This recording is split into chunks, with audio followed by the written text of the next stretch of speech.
Questões que foram levantadas já tem algum tempo pelo Ministério da Ciência, Tecnologia e Inovação, como por exemplo, me diga o nome de um cientista atuante hoje em dia, e o público não saber, então essa falta de intimidade com o trabalho científico que acontece hoje em dia, eu acho que pode ser pensado também como um desafio para o historiador da ciência, né, para tornar cotidiana essa ciência que se faz.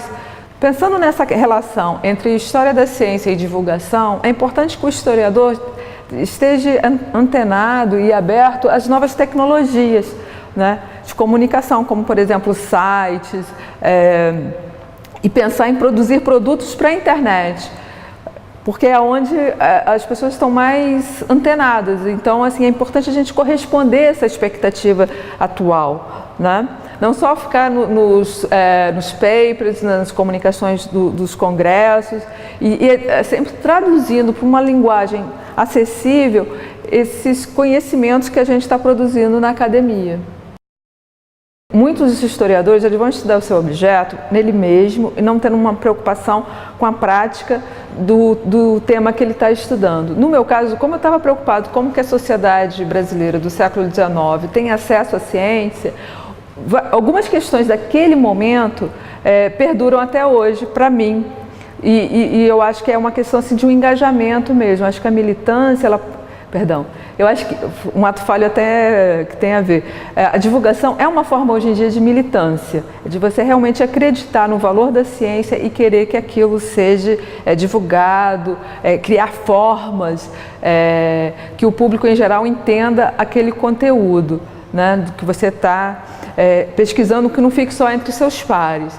Então, depois que eu concluí essa pesquisa, eu fiquei muito preocupada em como dialogar com a divulgação que estava acontecendo no meu momento, né, na minha atualidade. Com isso, eu organizei alguns cursos para formação de divulgadores, para despertar nos divulgadores de ciência que são jornalistas, que trabalham, profissionais de museus, a questão histórica mesmo do tema que eles estão trabalhando. Então, ter uma noção de que isso tem uma história, isso tem um passado que é importante entender.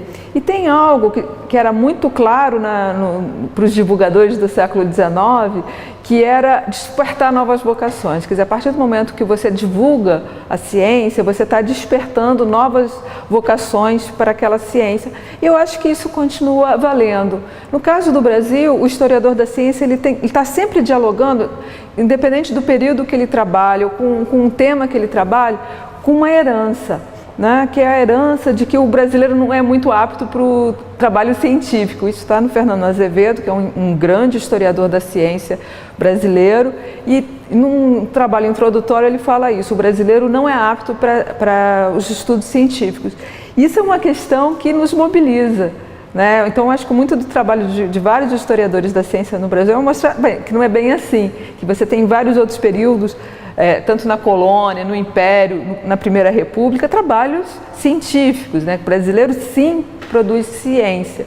E eu acho que a divulgação dessa história da ciência nos permite relativizar essa ideia de que o brasileiro é muito bom para futebol, para o samba, mas não para os assuntos científicos, e para a gente poder realmente desenvolver melhor novas vocações para a ciência e tornar isso uma coisa mais cotidiana. Foi uma vez, eu peguei um metrô e estava com um livro, estava lendo no metrô, e foi fim de semana, não estava legal do trabalho, e duas adolescentes assim, muito meninas ainda, chegam para mim e perguntam assim: você é professora de história? E eu fiquei muito surpresa, porque eu nunca fui descoberta assim no metrô. E eu comecei a conversar com aquelas meninas que eram de Braz de Pina, eu comecei a conversar com elas o que elas achavam de história, como é que elas aprendiam história e tudo.